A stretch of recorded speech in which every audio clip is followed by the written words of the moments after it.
만일 우리가 우리 죄를 자백하면 저는 미쁘시고 의로우사 우리 죄를 사하시며 모든 불의에서 우리를 깨끗하게 하실 것이요. 아멘. 하나님, 오늘도 주님 앞에 우리의 모든 연약함과 허물을 그리스도의 보혈로 정말 씻겨주시고 담대하게 주님 앞에 다시 나아갈 수 있도록 믿음을 주시고 은혜를 주시고 그리스도의 사랑을 맛보아 알게 주님 도우시고 인도하여 주옵소서. 감사드리며 이 모든 말씀 예수님의 이름으로 기도드렸습니다. 아멘. 자, 오늘 말씀 시편, 잠언, 사도행전 있는데 우리 같이 합독으로 읽어보겠습니다. 시편부터 읽겠습니다. 내가 이르기를 내 내 허물을 허물은 여호와께 여호와께 자복하리라 자복하리라. 하고 주께 내 주께 내 죄를 죄를 받고 아뢰고 내 제약을 숨기지 숨기지 아니하였더니 아니하였더니 곧 곧 주께서 내 인정하게 제약을 사하셨나이다. 셀라. 자기의 죄를 숨기는 숨기는 자는 자는 형통하지 못하나 죄를 죄를 자복하고 버리는 자는 불쌍히 불쌍히 여김을 받으리라. 받으리라. 그러므로 그러므로 너희가 회개하고 돌이켜 너희 너희 죄 죄 없이 함을 받으라. 이같이 하면 새롭게 되는 새롭게 되는 날이 날이 주 주 앞으로부터 앞에서 이를 것이요. 또 주께서 너희를 우리를 위하여 위하여 예정하신 그리스도 곧 본 예수를 보내시리라. 내시리라. 네. 네, 오늘 저희 말씀을 사도행전 3장 19절, 20절을 읽었는데 사도행전 3장은 베드로가 성전 미문에 있는 안진뱅이를 내가 은과 금은 없으나 나사렛 예수의 이름으로 일어나 걸으라 라는 그 유명한 본문이 있는 말씀입니다.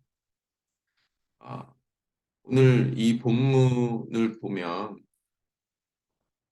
베드로가 이 안진뱅이를 일으키는 이 기적은 사실 그리스도를 집중하게 하고 그 청중들에게 그때 당시에 성전 안에 있었던 문 근처에 있었던 사람들에게 회개를 촉구하는 그런 메시지임을 알 수 있습니다. 단순히 안진뱅이를 치유하고 고치는 것에 있지 않고 하나님께서는 또한 베드로는 그 일을 다시 하나님의 영광을 위해서 하나님의 뜻에 합당한 그 일들로 사용했음을 볼 수 있습니다. 사람들은 지금 베드로에게 주목하고 있죠. 아니 저자가 날 때부터 안진뱅이고 내가 아는 저 안진뱅이가 어떻게 일어났지?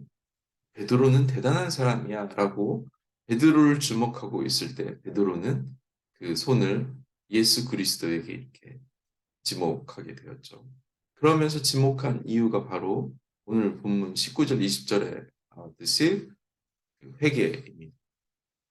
근데 이 회개에는 19절 20절을 살펴보면 세 가지의 보상이 있습니다. 19절에 볼까요? 너희가 회개하고 돌이켜 너희 죄 돌이키면 어떻게 된다고요? 너희 죄 없이 함을 받으리라. 죄사함을 받으리라 라고 나와 있습니다. 이 당시는 그 종이가 온전하지 않기 때문에 양피지 양의 양 껍질에 글을 썼죠. 말려서. 그렇기 때문에 이렇게 잉크가 있던 것을 물로 한 번에 이렇게 닦아버리면 깨끗하게 지워졌습니다. 마치 우리의 죄가 낱낱이 기록된 그 죄 리스트를 그리스도의 보혈로 온전하게 씻겨진다는 것입니다. 어떻게 하면요, 우리가 회개할 때 그런 일이 일어난다는 것입니다. 예수님은, 하나님은 전혀 우리의 죄를 기억하지 못할 정도로 동에서 어제 말씀같이 서에서 먼 것 같이 우리가 회개하면 그것이 온전하게 깨끗하게 지워진 죄사함을 받을 수 있다는 것입니다. 19절 후반절에 보면 새롭게 되는 날이 주 앞으로부터 이룰 것이다. 새롭게 된다는 이 의미는 언어적으로 보면 원기 회복이라는 뜻을 알고 있죠. 우리가 전혀 하나님의 뜻을 알 수 없는 이 크로노스의 시간을 살고 있다면 이제 회복된 우리가 주님 앞에서 새롭게 될 그날은 바로 하나님의 시간, 카이로스의 시간을 볼 수 있게 된다는 것입니다. 하나님의 나라, 하나님이 우리 삶 가운데서 임하게 된다는 것입니다. 주님이 우리를 통치하게 되시고 우리가 그 하나님의 나라에 합당한 삶을 살아가려는 그 능력을 얻게 되는 것입니다. 유대인들은 예수님을 십자가에 못 박았기 때문에 이들을 자꾸만 자책하게 하고 죄책감을 갖고 하나님을 믿지 못하게 하는 그 영역에 있었다면 이들이 회개를 통해 그 죄가 용서받고 하나님의 자녀가 되는 영생을 얻게 되는 그 특권이 바로 새롭게 되는 날을 경험하게 되는 것입니다. 저와 여러분도 주님 앞에 회개하고 죄 사함을 받고 이렇게 새롭게 되는 날을 얻게 된다는 것입니다. 마지막 세 번째 20절에 우리가 회개하면 얻게 되는 것이 바로 예정하신 그리스도를 갖게 되는 것입니다. 우리가 얻게 될 최고의 선물이 바로 예수 그리스도입니다. 그분의 이름으로 하는 모든 기도와 그분께 드리는 모든 간구함을 우리가 받는 놀라운 일이라는 것입니다.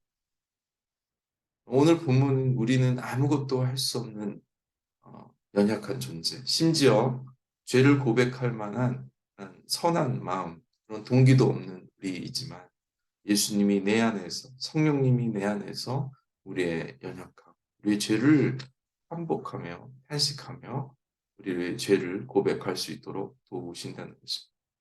그래서 계속해서 우리는 주님 앞에 예수 그리스도밖에 없고 주님이 도와주시지 않으면 아무것도 할 수 없음을 고백해야 하는 것이죠. 우리가 살다 보면 병에 들거나 어떤 어려움이 있으면 너무나 그 일에 집중하게 됩니다. 그때 베드로를 집중하는 것이 아니라 베드로의 손을 집중해야 하는 것입니다. 바로 예수 그리스도께 집중하는 것입니다. 그 병을 나가는 것은 예수 그리스도의 이름을 불러 그 연약함을 용서해달라고 했던 그 기도.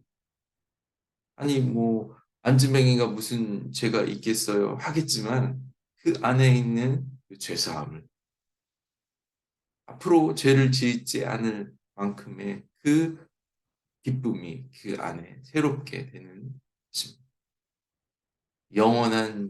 영원히 해결받지 못할 그 엄청난 그 무거운 형벌, 우리가 감당할 수 없는 그 모든 것을 주님께서 십자가에서 지불하시고 저와 여러분을 구원하셨습니다. 우리가 주님을 찾기 전에 우리를 먼저 찾아와 주셔서 우리 안에 회개의 영을 부어주셔서 주님께 고백할 수 있도록 해주시는 분이 바로 예수 그리스도이십니다. 내가 온전한 예배, 온전한 순종을 드릴 수 있도록 우리는 계속해서 주님을 의지해야 하는 것입니다. 우리의 스스로의 회개가 아니라 성령님이 예수 그리스도가 우리를 회개케 하시는 그런 은혜가 우리에게 필요합니다. 왜냐하면 나보다 나를 잘 아시는 그분. 내가 주님을 비록 이해할 수 없지만 나에게 먼저 찾아와 주시는 그 예수님의 사랑. 내 안에 계심을 감사하며 나와 늘 함께하고 계신 그분께 감사드리며 비록 내가 죄 짓고 있는 그 자리에도 함께 있어 주시는 나를 위해서 기도해 주시는 그 아버지의 사랑을 우리가 이 시간 고백하면서 혹시 떠오르고 있는 생각들 또 죄를 짓고 있는 사람들에게 그런 아버지를 또 베드로처럼 전할 수 있는 그런 승리하는 하루가 될 수 있도록 우리가 기도했으면 좋겠습니다. 우리 기도하겠습니다. 하나님 감사합니다. 내 안에 선한 것이 하나도 없음을 또 주님을 찾을 만한 그런 의지가 없음을 이 시간 고백합니다.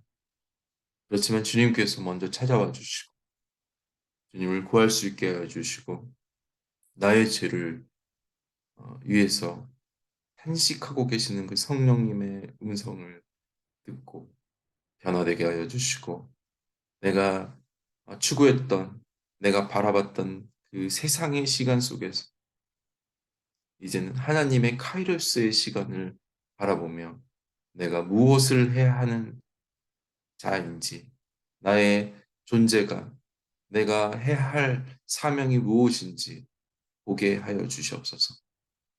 나를 고치시고 나를 일으키시고 나를 사용하시는 그 하나님 앞에 또 오늘의 삶을 또 기쁘시게 온전한 예배로 온전한 삶으로 그렇게 드리는 하루가 되게 주님 도우시고 인도하여 주옵소서.